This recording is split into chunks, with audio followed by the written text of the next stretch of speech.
Good morning, everyone. I am Jerry Bambi. Bonjour à tous, je suis Hello, I am Fajan. Nous sommes en direct depuis Pointe-Noire au Congo. Absolutely. And it is Back to Work Monday. A warm welcome to the program. Emmerson Mnangagwa has begun a fresh 5-year term as president of Zimbabwe. Mnangagwa was sworn in on Sunday in the presence of thousands of Zimbabweans, cheering in what was the second inauguration the country has witnessed in 9 months since the fall of longtime leader Robert Mugabe.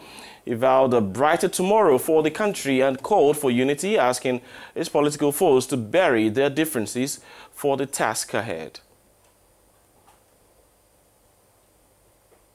Bury the hatchet. This was the motto of President Mnangagwa's inaugural speech, who said he wanted to move forward and focus on the work ahead. Now the elections are behind us, we must now focus on our nation's economic challenges, he said. After a bloodless exit from the Mugabe era, Zimbabwe is experiencing a catastrophic economic and financial crisis with an unemployment rate estimated at over 90% of the population. And with us now is political analyst from Zimbabwe, Kelvin Jakachira. Kelvin, a warm welcome to you. Good morning.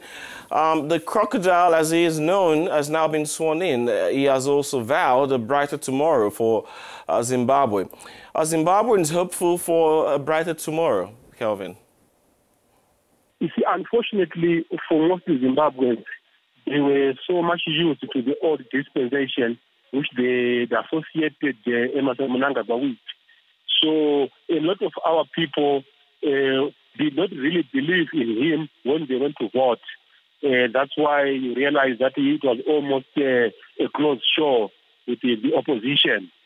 But in reality, I think that if he's given time, a lot of the doubting Thomases will definitely start to believe in him. Because I think he's got an agenda to reform Zimbabwe politically, economically, and every facet of the country. Kelvin, you say he has an agenda to reform Zimbabwe politically and economically, but some have described him as old wine in a new bottle. How do you think he is going to lead the country under the ZANU-PF umbrella that many are disgruntled with?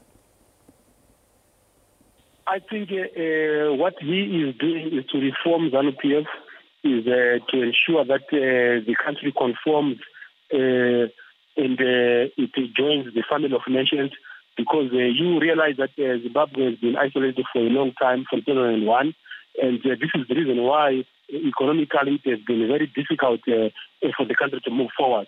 So Mnangagwa has been part of the system, yes, and I believe to his advantage that he realizes where the wings came out, and he is able now to fix things. So he knows where things went wrong. I think the biggest challenge is going to be the United States. The sanction regime that has been reinforced and is in place, I think it's going to be his biggest headache. He needs to find a way of navigating around the sanctions so that the Americans can relax those inhibitive measures and allow him to have a fresh start. Well, indeed. But let us talk about opposition leader and candidate Nelson Chamisa. There is talk about him being offered a deal by the government. Could he accept it, or do you see him accepting this likely deal? I think the way I look at it, the opposition is trying to have a stake in the new administration. This is why they are putting on the pressure. They want to be relevant. They want to be stakeholders. And I believe also that it will be good for Emmerson Mnangagwa to involve the opposition in the new administration, because if you look at the number of votes that they got during the just ended elections, 2-point-something million people, that's a big chunk of the country. We need to admit that the country is divided, and for us to go forward, we need everyone to work together. The issue is that Chamisa himself has said that he does with Mnangagwa. He has said that he will not accept an invitation that was made by Mnangagwa when he said that his hands are are stretching out to him. But he has made it clear that he does not want to work with Mnangagwa. He wants to be confirmed as the president of the country, and he has taken his matter beyond the Constitutional Court. So until he has exhausted all of those channels, maybe that's when he may then try to find common ground with Mnangagwa. But for now, as long as he still believes that he can be confirmed as the president, despite losing, he will remain belligerent.